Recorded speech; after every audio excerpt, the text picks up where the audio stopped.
Estamos leyendo, estudiando el libro de Romanos por un largo tiempo, ¿verdad? Y es precioso, ¿verdad? Y estamos en nuestra tercera semana de Romanos capítulo 12.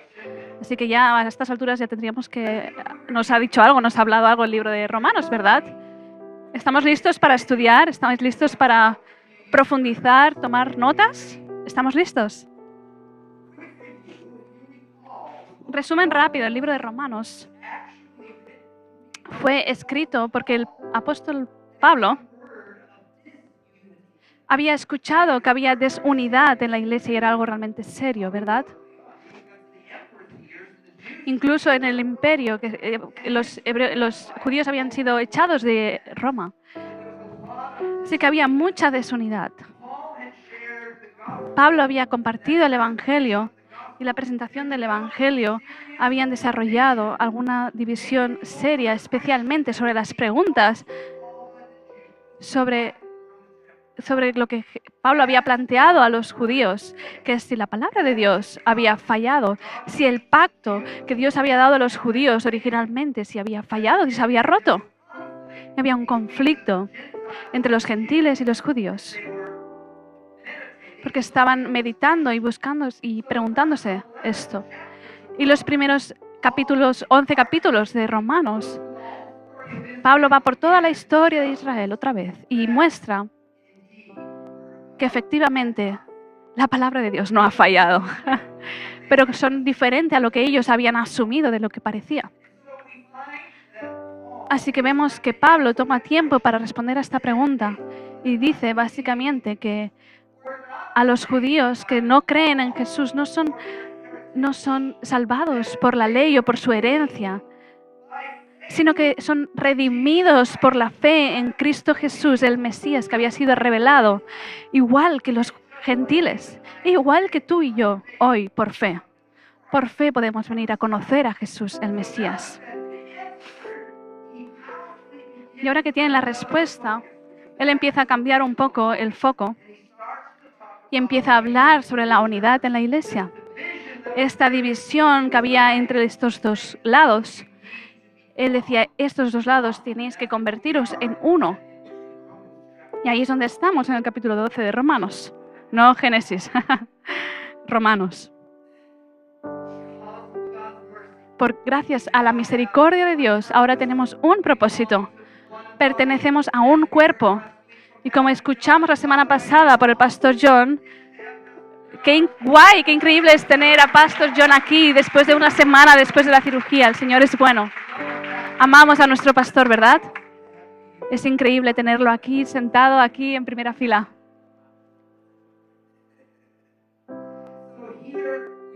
Así que aquí estamos, como el pastor John predicó la semana pasada, decía que somos un cuerpo con muchos dones y un llamado.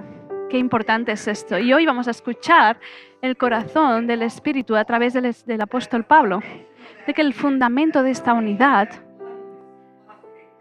debe ser real, práctica, sincera, genuina y basada en amor. ¿Y cómo se ve eso? Y Pablo sabe que va a compartir una descripción sobre el amor. Y él sabe que es imposible para nosotros hacerlo. Esta es la realidad. Lo que él va a describir ahora, nosotros no podemos hacerlo en nuestras propias fuerzas. Es imposible de hacerlo lo que él nos pide en nuestra propia carne, en nuestras propias fuerzas.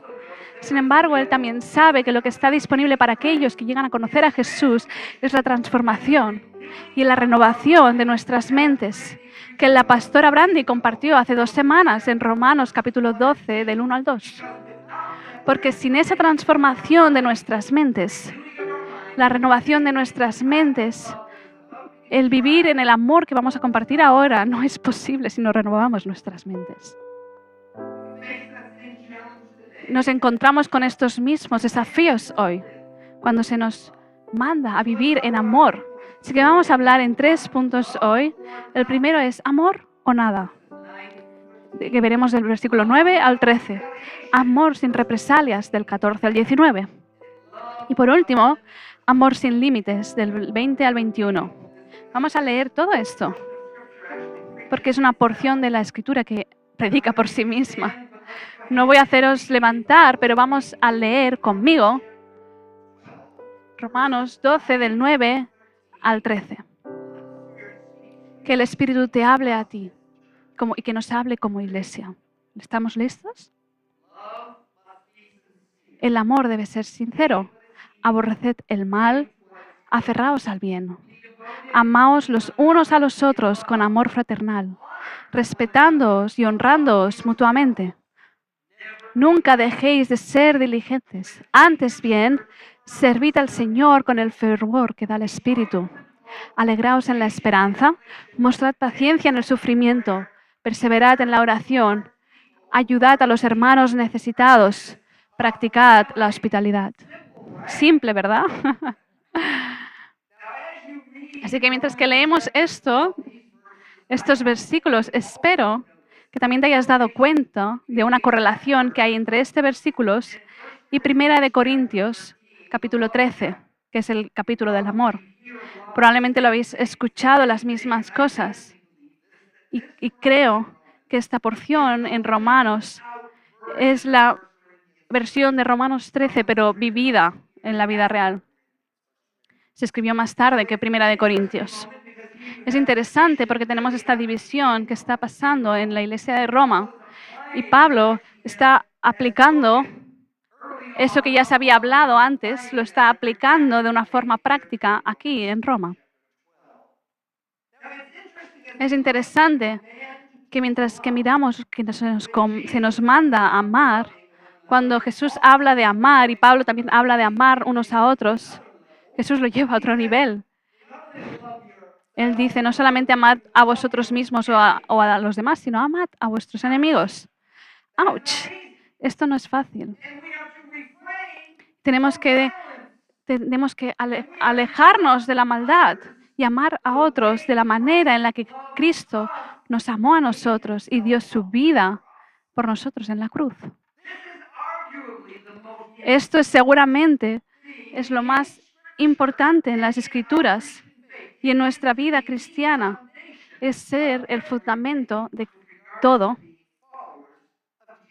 si somos seguidores de Jesús. Pablo es quien hace esta afirmación en 1 Corintios 13.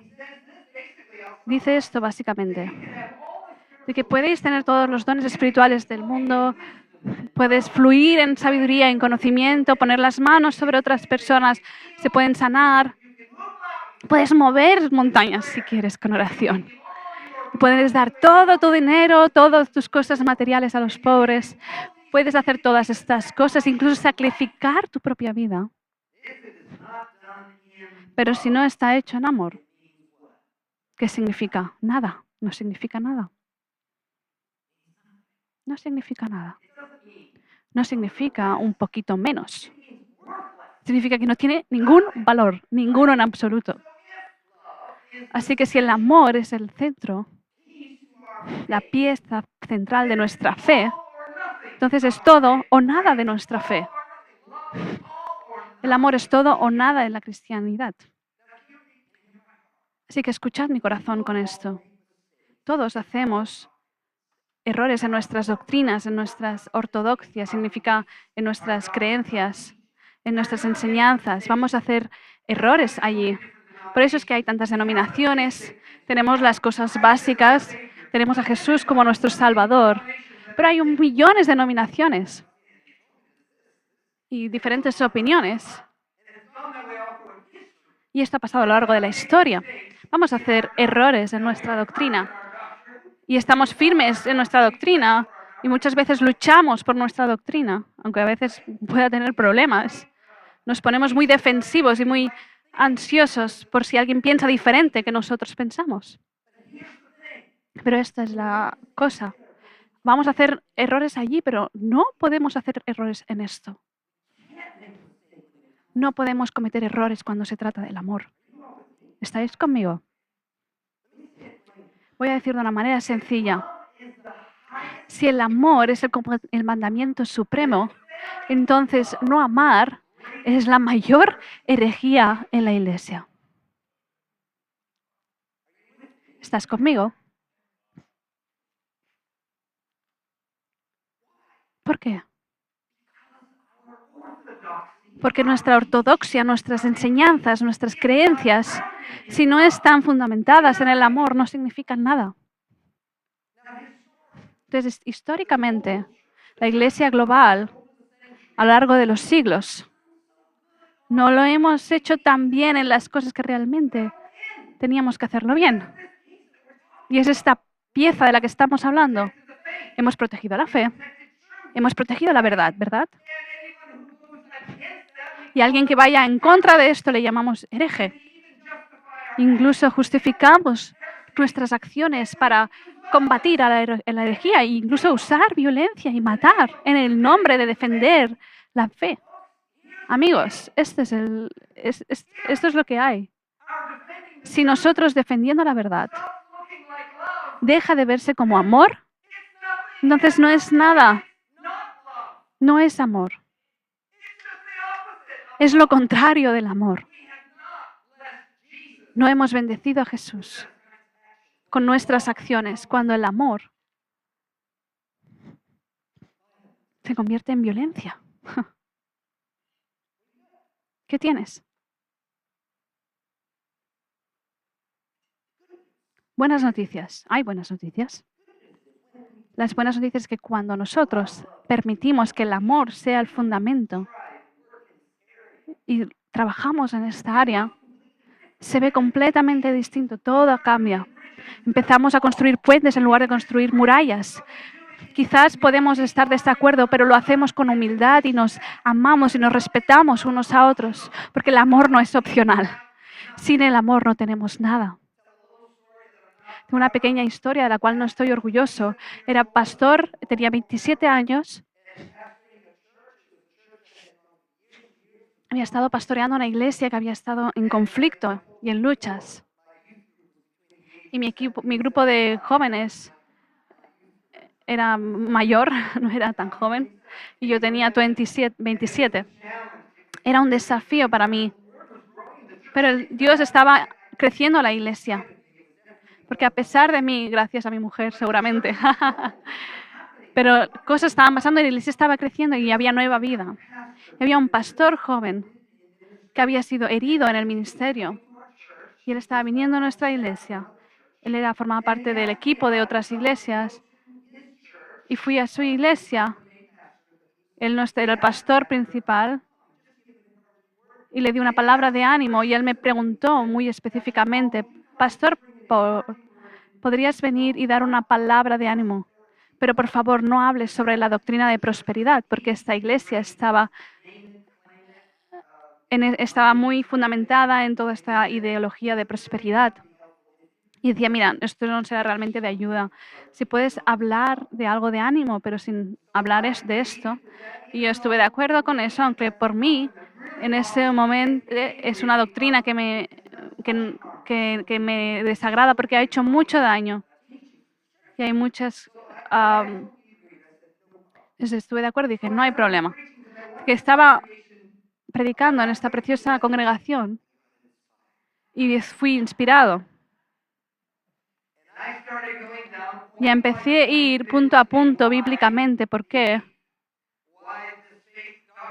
Porque esta doctrina de prosperidad no tenía sentido.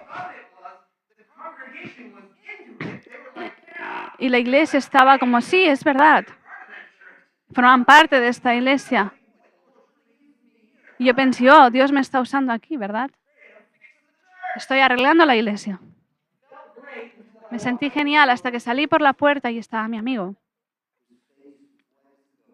Su cara está blanca como un fantasma. Y me da vergüenza deciros que no hice eso en amor. No sé si tenía razón, da igual si tenía razón o no tenía la razón, la ortodoxia. Si no está hecho en amor, no sirve para nada. Tenemos que ir con cuidado. El amor no es opcional. Y sin el amor no tenemos nada. Punto número 2. Vamos a leer en Romanos 14 y 19. Bendecid a quienes os persigan. Bendecid y no maldigáis. Alegraos con los que estén alegres, llorad con los que lloran. Vivid en armonía los unos con los otros. No seáis arrogantes, sino haceos solidarios con los humildes. No os creáis que sois los únicos que sabéis. No paguéis a nadie mal por mal. Procurad hacer lo bueno delante de todos. Lo siento, me he quedado atascado en este. Si es posible, y en cuanto dependa de vosotros, vivid con paz con todos. No os venguéis, hermanos míos, sino dejad el castigo en las manos de Dios, porque está escrito, mía es la venganza, yo pagaré, dice el Señor. ¡Qué divertido! Este punto es increíblemente difícil de vivirlo de una forma auténtica, ¿verdad? Veréis que el apóstol Pablo en sus escrituras en el Nuevo Testamento utiliza imágenes para describir al pueblo de Dios y muchas veces utiliza en 2 de Timoteo, capítulo 2, versículo 3-5, utiliza la disciplina de un soldado, la disciplina de un atleta, el trabajo duro de un granjero. Y habla de lo que está pasando dentro del cuerpo de Dios, el sufrimiento. Va a pasar. Hay una palabra griega antigua llamada palaestra, es la misma palabra en italiano y que significa la casa del sufrimiento, la casa de la lucha.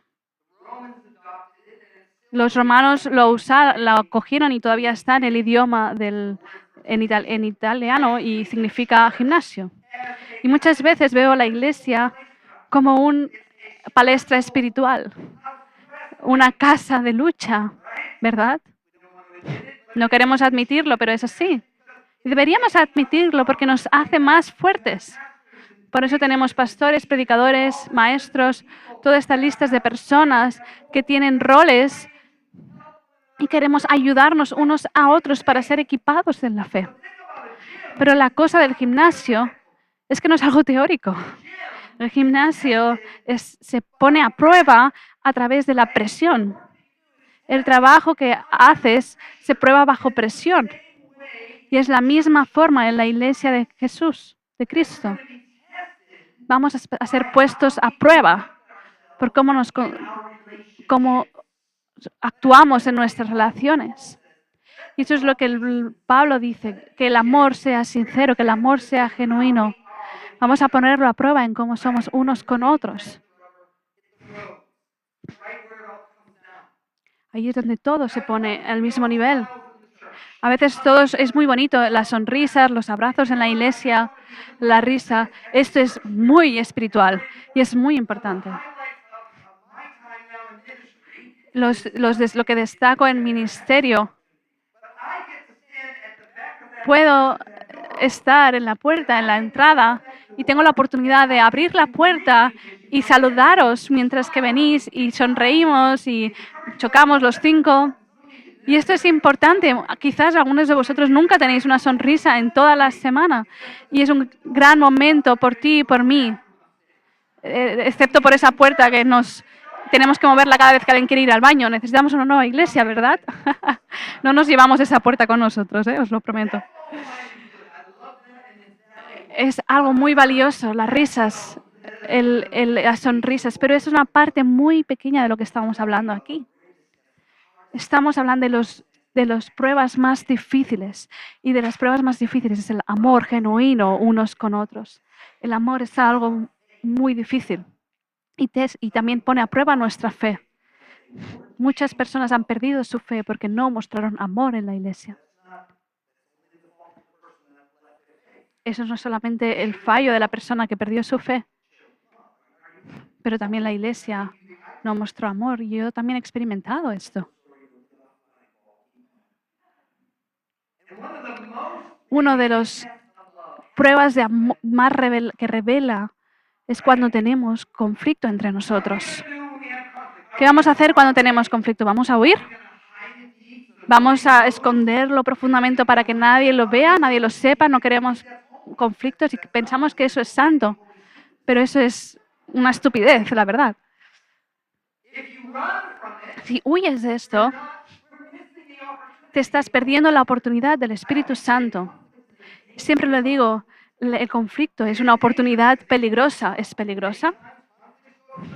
Porque venimos todos con corazones buenos y con buenas intenciones, pero puede también destruirte, es doloroso, puede doler. Pero si no vamos a través de ellos, no lo atravesamos. Entonces, en Mateo 18, a veces lo usamos fuera de contexto, pero él dice, cuando 2 o 3 están reunidos, yo estoy en medio. Y no es solamente cuando el pastor se siente culpable porque hay pocas personas.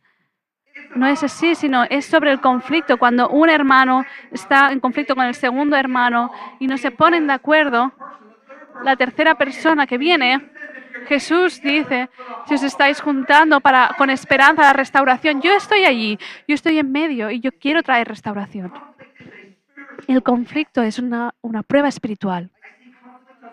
Veo el conflicto en 2 niveles. Uno son las circunstancias que tenemos, en la lucha en sí misma, cómo nos sentimos, cómo podemos compartir cómo nos sentimos, qué es lo que está pasando y siendo honestos y atravesar esas circunstancias. No nos gusta eso, pero al mismo tiempo hay otro nivel de conflicto. Y es lo que el Pablo está intentando que pensemos aquí. Y que el Espíritu también quiere que pensemos en esto. ¿Qué vas a hacer en esos momentos? ¿Puedes reaccionar? Reaccionar está bien, es humano, es normal. Podemos decir cosas estúpidas, hacer daño a otras personas. Pero depende de si respondes a eso después.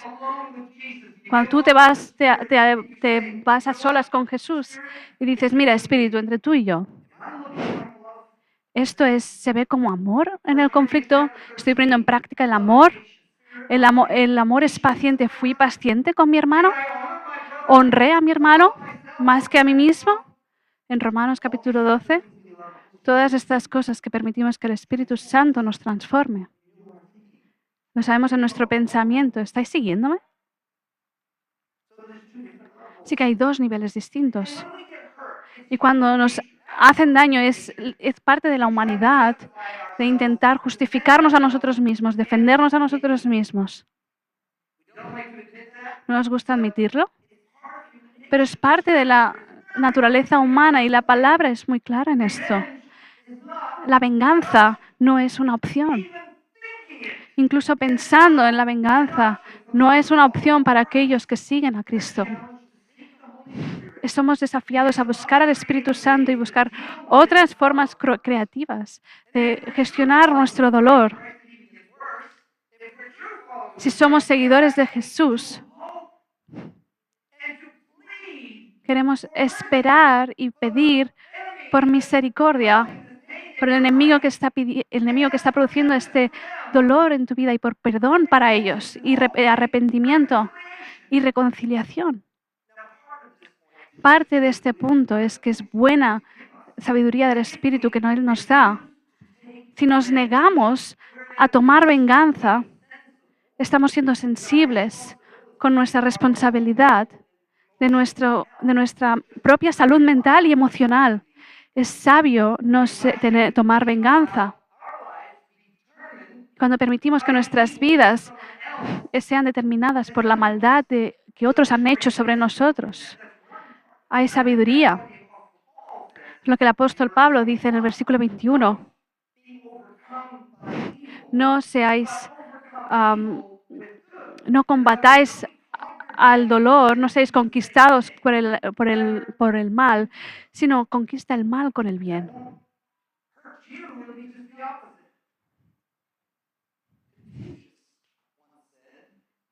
Confucius, lo menciono muchas veces, él dice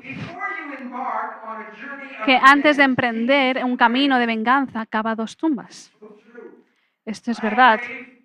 Mi tumba y la persona a la cual le deseo la venganza. Y esto en Romanos capítulo 12 dice eso. bendecid a aquellos que os persigan. Y el versículo 17, no paguéis a nadie mal por mal. Y en el versículo 19 dice, especialmente, no os venguéis, sino dejad el castigo en las manos de Dios. Porque está escrito, mía es la venganza, yo pagaré, dice el Señor. Yo pagaré, dice el Señor. No sé vosotros, pero eso es exactamente como me siento. Dios, no voy a buscar venganza, pero tú, es tuya la venganza. Soy santo. Gracias, Señor, que tú te vas a encargar de ellos. Ay, ay, ay. Esto es venganza. Pensando de esta forma es venganza. Y no hay opción para nosotros en tener venganza en nuestros corazones. ¿Qué significa todo esto? Esto es lo que sé. Tu idea y mi idea sobre la venganza y sobre la justicia es seguramente muy diferente a la idea de justicia y venganza de Dios.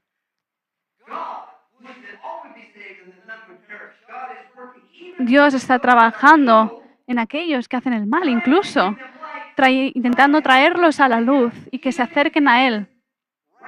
Incluso si tiene su ira, y cuando hablamos sobre ira en el capítulo 1, mencionamos que la gran mayoría que la que se habla de la ira de Dios es que Dios quita sus manos. La protección, que Él quita esa protección, esa mano. No es que Él venga aquí a pegarte o a darte con su mano, sino que Él quita su mano. Él quiere que tú aprendas algo a través de esto. Cuando vamos al último versículo, en versículos 20 y 21, es amor sin límites. Continuando en la misma idea, vamos a leerlo. En versículo 20 y 21. Acuérdate, estamos hablando de la misma cosa, de no tomar venganza. Y en el versículo 21 dice, antes bien, de forma opuesta, antes bien, si tu enemigo tiene hambre, dale de comer. Si tiene sed, dale algo de beber. Actuando así, harás que se avergüence de su conducta. No te dejes vencer por el mal. Al contrario, vence el mal con el bien.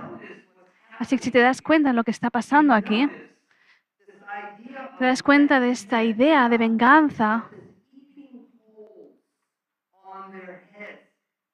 No es como desear el mal sobre estas personas, porque esto al final es venganza, sino que no es eso lo que Dios nos está pidiendo.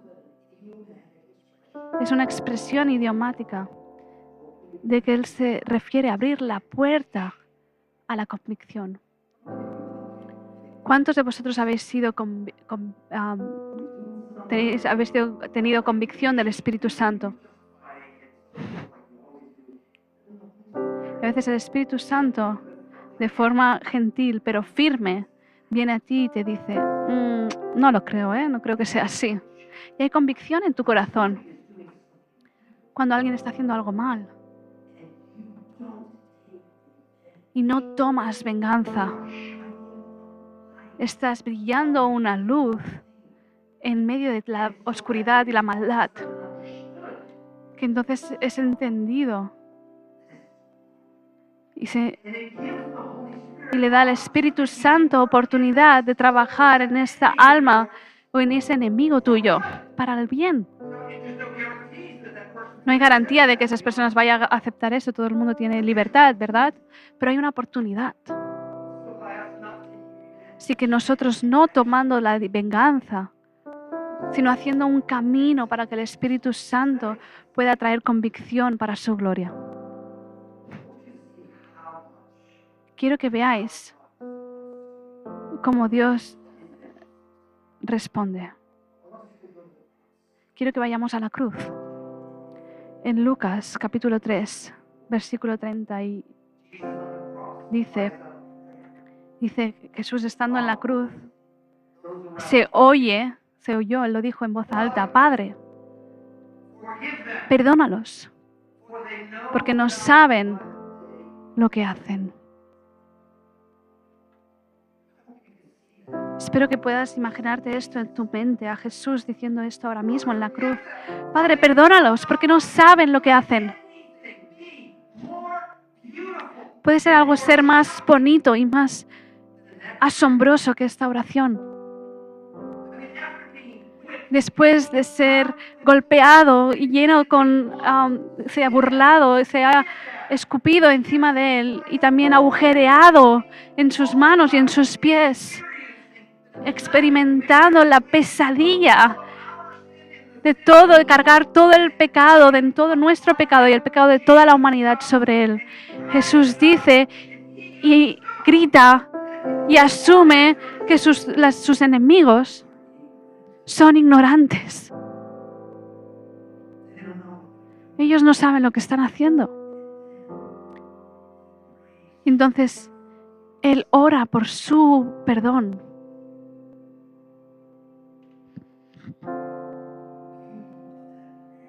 La belleza de esa oración habla del carácter de Jesús, el carácter de Dios.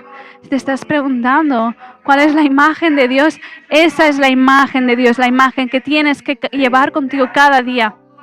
Esa es como de amor Él tiene por nosotros, un amor sin límite.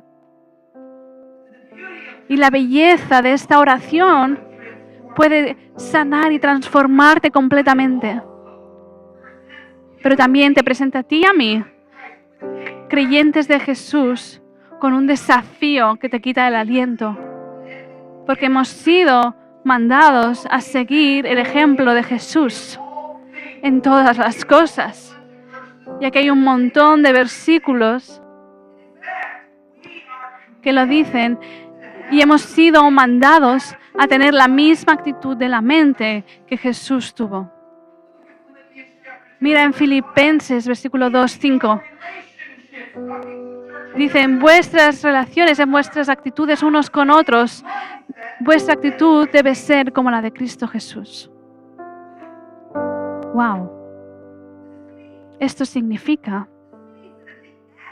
que la actitud que Jesús revela hacia sus enemigos es la misma que nosotros debemos de tener por nuestros enemigos. Si eso es lo que tenemos para nuestros enemigos, ¿cómo deberíamos de ser con nuestros hermanos y hermanas? Cuando el enemigo viene, cuando nos sentimos dolidos y avergonzados, tenemos que tener la misma mentalidad que Jesús y asumir que ellos no saben lo que están haciendo. Y la carne dice, no, ellos saben lo que hacían. Y el Espíritu dentro de ti dice, es otra cosa. Le pedimos a Dios por su perdón y eso nos anima a todos. De cultivar esa mentalidad de Jesús, especialmente en este momento en la que siempre asumimos lo mal de los demás y pedir por su perdón. Y este es el punto, es que en la mentalidad que estamos diciendo aquí, no se puede lograr, es imposible para la carne humana, no puedo hacer esto. Y esto es precisamente lo más importante, que es amor o nada, amor sin represalias, amor sin límites. Es imposible de lograr si no fuera por el hecho de que Jesús ha ganado al mundo. No es posible de lograr si no es por el mismo Espíritu que resucitó a Jesús de la muerte, también vive y reside en cada uno de nosotros y en aquellos que hemos decidido seguir a Jesús.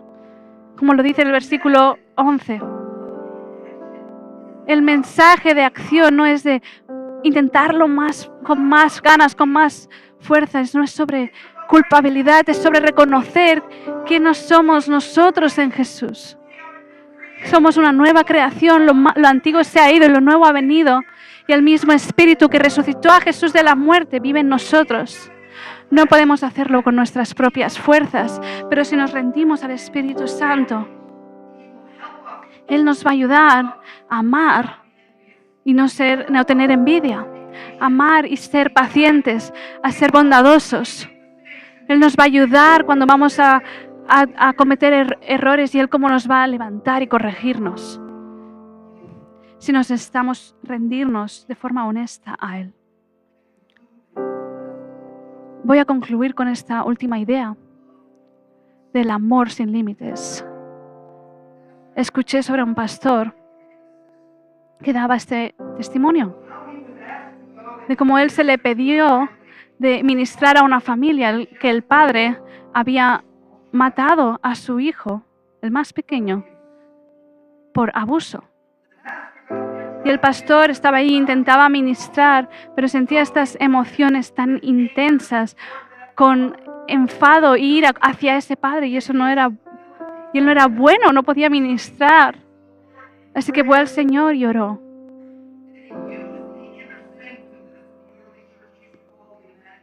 Y usó la imaginación. Que el enemigo no te robe tu imaginación. La imaginación es un lugar precioso que el Espíritu Santo te ayuda a visualizar sus imágenes. El pastor hizo y estaba imaginando. Decía, ¿qué tengo que hacer aquí con esto? Y de golpe él tuvo una visión de este niño pequeño en un armario y pidiéndole a su padre, papi, ayúdame a salir de aquí. Déjame salir. Me da miedo la oscuridad. Voy a portarme bien a partir de ahora. Ayúdame a salir de aquí. Y el Espíritu habló al pastor y le dijo, quiero que ores por este niño. Y el pastor estaba confundido. Y dije, no creo en orar por personas que están muertas. Creo que tú no quieres que yo ore para personas que están muertas. ¿Por qué quieres que ore? Y el Espíritu le reveló y le dije, por quien tienes que orar no es por ese niño pequeño, sino por el Padre cuando él era un niño pequeño. El amor sin límite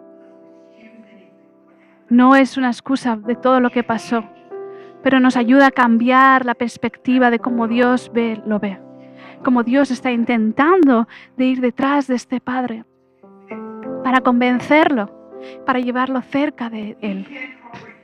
No podemos comprenderlo, pero nuestro objetivo es dejar que el Espíritu, que Él nos ayude a amar sin límites.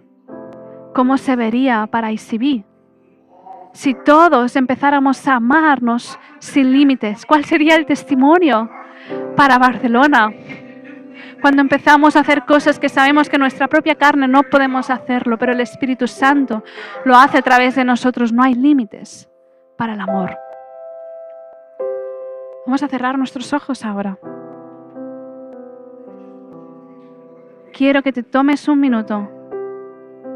Va a venir el pastor John después y nos va a dar una invitación de conocer a Jesús y de volver y tener un nuevo inicio, que es algo muy importante que hacemos en nuestra iglesia. Pero quiero que te tomes este tiempo hasta que Él venga. Y quiero que uses tu imaginación y preparar tu corazón por lo que va a pasar, lo que el Espíritu va a hacer en nuestra congregación ahora mismo.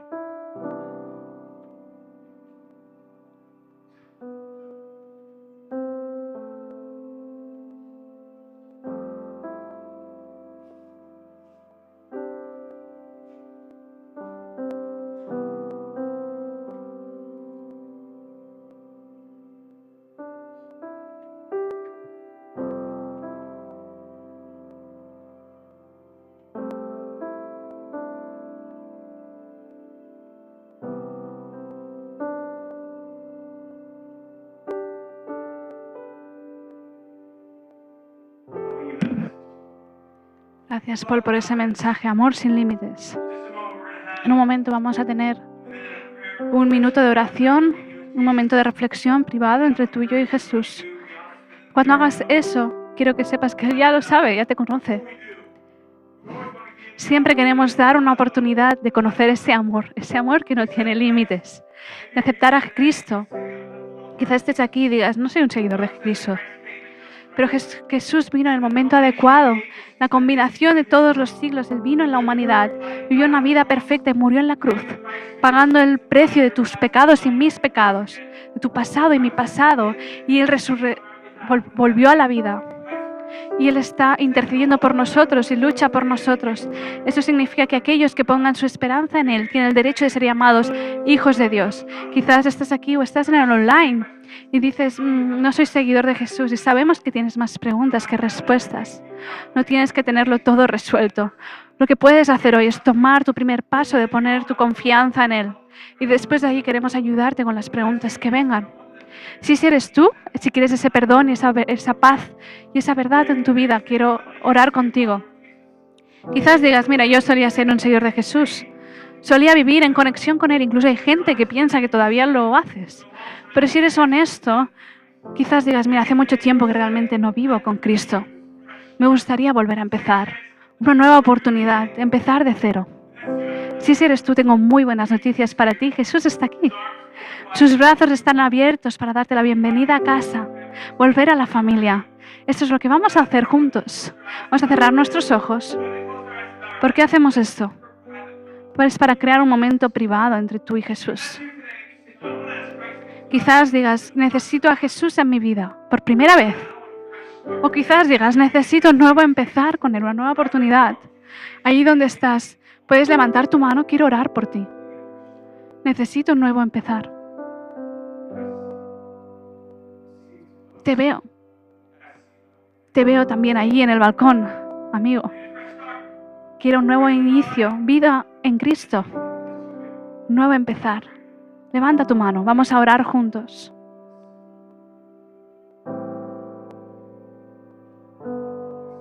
Te veo también.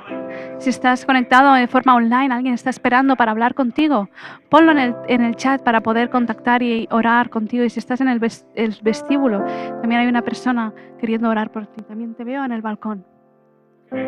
Así que eso es lo que vamos a hacer. Vamos a orar. Vamos a orar primero en inglés, luego en español. No vas a orar solo porque no estás solo. Tienes una gran familia. Y esto es lo que vamos a hacer y creer juntos. Esta oración no te salva. Es la gracia de Jesús que te salva.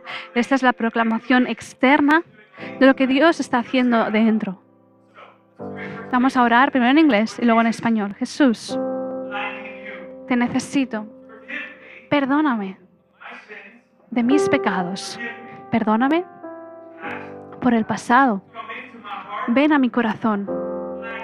Te acepto como el Hijo de Dios. Dame un nuevo inicio. Dame esperanza y un futuro brillante. Vida aquí y eterna. Y ahora en español, Jesús, te necesito. Perdóname por mis pecados. Perdóname por el pasado. Entra a mi corazón. Te acepto como el Hijo de Dios. Dame un nuevo comienzo. Dame esperanza. Dame vida aquí y eterna. Amigos, la Biblia dice que si tú has pedido que Jesús venga a tu vida, Él lo hace. Lo antiguo se ha ido, lo nuevo ha venido y somos una nueva creación en Jesús. Si has orado esto con todo tu corazón, felicidades. Bienvenido a casa, bienvenido a la familia. Al final de este encuentro, afuera, tienes una mesa de siguientes pasos, donde habrá un amigo que quiere abrazarte, orar contigo y darte una Biblia, responderte preguntas y ayudarte con los siguientes pasos. Si estás en el online, también hay alguien ahí esperando para ayudarte con los siguientes pasos. No intentes hacer la vida solo, estamos diseñados para hacer la vida juntos y estamos emocionados de ver qué es lo que Dios va a hacer contigo.